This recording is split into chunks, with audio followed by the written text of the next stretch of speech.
recent medical study uncovered some startling findings about the adverse effects of birth control pills and how they may affect a woman's health. Does Obamacare allow a religious exemption for paying for abortion services? The answers might surprise you. Director of Education at the National Catholic Bioethics Center, Father Pacholczyk, joined me earlier with some analysis. Father, thank you for being here. Great to join you. Now, I want to start with this story about health care in the state of California. Turns out a state appeals court ruled earlier this year against a Catholic women's organization, and they ruled that abortion must be considered a medically necessary procedure requiring coverage, regardless of religious objection. Now, I thought Obamacare carved out religious exemptions. Does it not? It doesn't entirely. In certain states, you are able to have insurance coverage that specifically excludes abortion. But in California, they went the extra distance, the extra mile, if you will, to make sure that every plan there did cover abortion. Was this ever put up to a public debate? No, this was kind of backroom dealings. There were Planned Parenthood individuals who were pressuring state workers in California to get them to do this without opening it up for public discussion. So California is not the only state that denies a religious exemption for this. Well, it's not. That's correct. I mean, it's not the only state. Massachusetts is a state that also doesn't offer coverage that would allow for somebody to buy insurance without having to pay to cover other people's abortions. I want to move to the UK for a moment, Father. In the UK, the Royal College of Obstetricians is encouraging women to handle their own abortions at home. Okay, basically taking pills that would induce abortion. How safe is this? This is not safe. This is something that is typically done in the U.S. with a great deal of supervision. It has become very, very commonplace both in the U.S. and overseas. Is this why we see the abortion rate going down? Because it may well be. People are speculating that there's more of these abortions by pill than surgical abortions.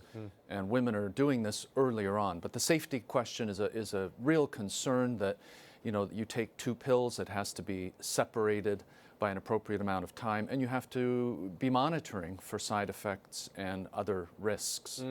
I want to get into an odd story. This is in Ohio, and it's a bill proposed in the state legislature that would potentially cause doctors to face jail time for performing abortions.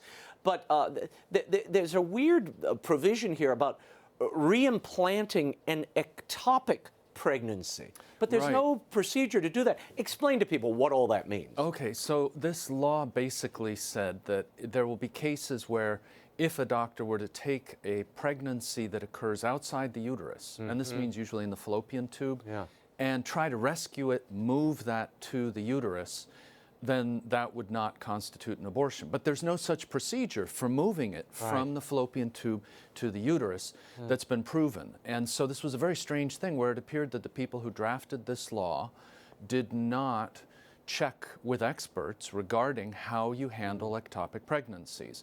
Now, ectopic pregnancies are a threat to the life of the mother. Right. Because if it's in that tiny little tube and the pregnancy grows, there's a chance it's going to break, and you're going to have a situation where both the mother and the child will die.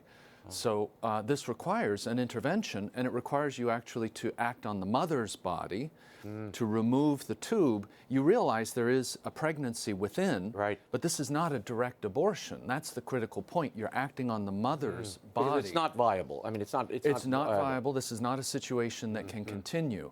So it's necessary to, this is called the principle of double effect, to kind of use the fancy terminology. But you realize these lawmakers were not aware of this. And Raymond, this is one of the reasons I often say to people, they need to get a little bit of extra formation around these areas. Our center, the National Catholic Bioethics Center, we have formation in this that's online, a special course in bioethics. Just mention it for the benefit of these are thorny, complex issues that don't lend themselves to the Quick old sound bites. right, to quick sound bites or the old ways of doing things or considering them. So it does take a certain special eye and knowledge to delve into these issues, which is why I'm glad you're here. Now, there was a study released this week that had startling results about the birth control pill and how it can have a negative effect on women's neurological health. What's the story? Yeah, it seems that certain regions of women's brains, following extended use of the birth control pill, may actually get smaller. So I think it was in the hippocampus and some of those areas, or maybe it was the hypothalamus, I forget, but it was a concern to be able to, show that this was demonstrable by studies, raising the question, we have millions and millions of women who use the birth control pill. Well, the study said that these women who are on prolonged use of the pill, they have a smaller hypothalamus. Now, what does that regulate? That regulates the pituitary gland below it and many of the basic hormonal kinds of functions of the rest of the body. Oh, wow. Yeah, I came across that study and I thought, why haven't I heard more about this? And why? It's something brand new. Yeah, it's not. Nobody expected to find this kind of a result. Wow. Now, I want to unravel this bioethical tangle. In the UK, a British lesbian couple have become the first parents to carry a baby in both wombs. Okay? Now, this seems like the brave new world we're embarking on here. Explain how this came about. Now, the research I've done, they gestated the egg in one woman's womb and then transplanted it in the other, but then they move it back. Yeah, that's correct. It's bizarre. It's from one body to another for a short period of time, kind of an incubatory step, and then a transfer in which you attempt to carry out the implantation. And so then this looks like, well, it's sort of a double gestation. It's amazing how as we go down these paths of same-sex marriage and so on, that people are looking for all these odd new permutations to establish pregnancies or to do pregnancies in completely unorthodox ways. And I think part of the issue here is, we got to remember we're manipulating and manhandling human embryos, subjecting them to unnecessary risks, all to be able to say, oh, two women carried, or or a man or two men somehow, went through various manipulations to be able to say that they were both fathers in some, right. I've heard. And this is using IVF technology. It's always using IVF technology. And I mean, when you have homosexual men do this, sometimes you'll have a situation where they will mix the sperm from two men and use that for the in vitro fertilization. And then you say, well, we don't know who the dad is, kind of thing. Now, of course, that's just a subterfuge. If you were to just do a genetic DNA profile, on the child, you would know which one was the father.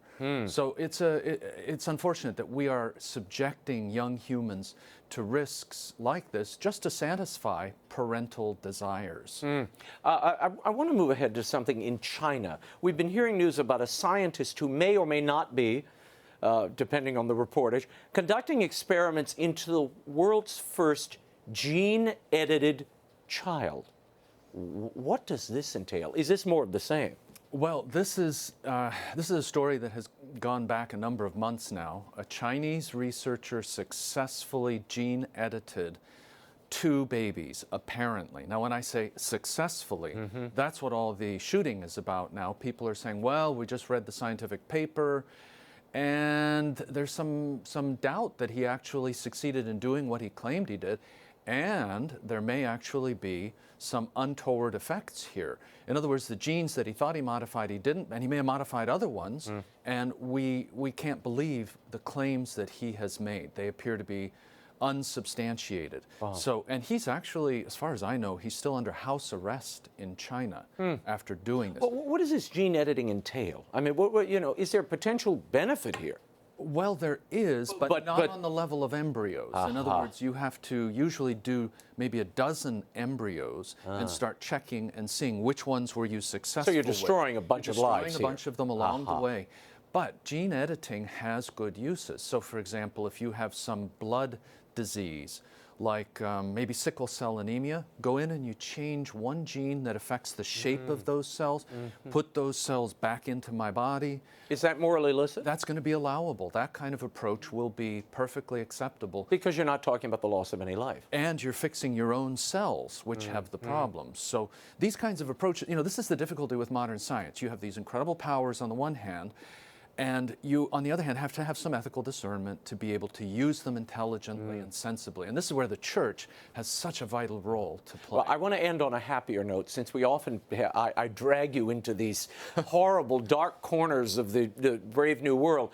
Out of Corpus Christi, the bishop there in Texas, he donated his own bone marrow to a woman, saving her life. Now, these are stem cells we're talking about. Yes. What's the distinction here? People don't quite grasp this. Yes, well, this bishop, Bishop Mulvey, I was just with him in Corpus Christi a few weeks ago. Wonderful fellow. And many years ago when he was a priest, he signed up with one of these agencies that basically profiles your tissue. And you get into a data bank, and then over the years they check for all the people who need to get a transplant. Stem cell transplant, and he matched. So he went to San Antonio. Basically, they hooked him up. They put something into his arm. They did pheresis on his blood and removed enough of these cells that they could use them to treat this woman, this mother of 3 children, and save her life. So, it was a wonderful gesture on his part, and his willingness to stick with the commitment that he made many years earlier to help her out and ultimately save her life. Well, finally, a happy story with stem cells. Yeah, so I'm glad we could take you there. Father Tad, thank you. Thank you so much. Father Tad's commentary can be found at the National Catholic Bioethics Center website at ncbcenter.org.